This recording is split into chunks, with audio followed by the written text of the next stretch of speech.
Welcome to new TV Telugu. Family benefit management system పై అధికారులతో ముఖ్యమంత్రి నారా చంద్రబాబు నాయుడు సమీక్ష నిర్వహించారు. ఈ సందర్భంగా ఆయన మాట్లాడుతూ కుటుంబ సమగ్ర సమాచారంతో స్మార్ట్ ఫ్యామిలీ కార్డ్ ఉంటుందన్నారు.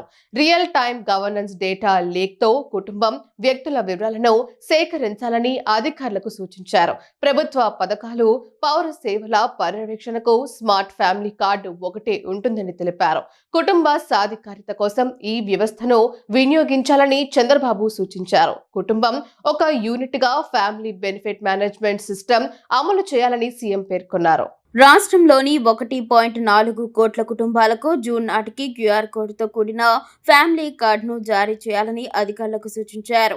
25 రకాల సేవలతో పాటు P4 లాంటి అంశాలను అందులో చేర్చాలని తెలిపారు.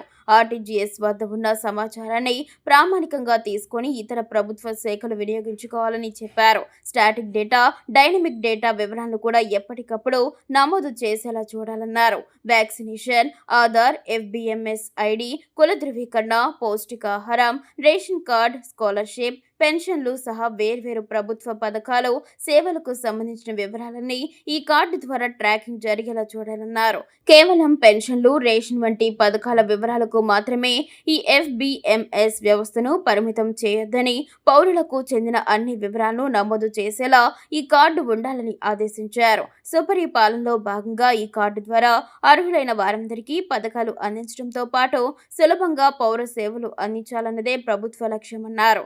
కొన్ని పథకాలకు లబ్ధిదారుల ఎంపికలో ఎదురవుతున్న సవాళ్లు కూడా ఈ వ్యవస్థ ద్వారా పరిష్కారం అవుతున్నాయని స్పష్టం చేశారు.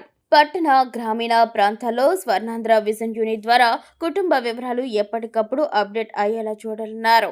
ఫ్యామిలీ కార్డును స్మార్ట్ కార్డుగా జారీ చేయాలని, ఒకే కార్డు ద్వారా పౌరులు అన్ని ప్రభుత్వ సేవల్ని, పథకాలను అందేలా చూడాలని స్పష్టం చేశారు. ఆధార్ సహా అన్ని వివరాలు ఈ ఒక్క కార్డు ద్వారానే తెలిసేలా రూపొందించాలని చెప్పారు. 2026 జనవరి నాటికి పూర్తి సమాచారాన్ని క్రోడీకరించి జూన్లోగా కార్డులు పంపిణీ చేసేందుకు చర్యలు చేపట్టాలని సీఎం చంద్రబాబు అధికారులకు కీలక ఆదేశాలు జారీ చేశారు.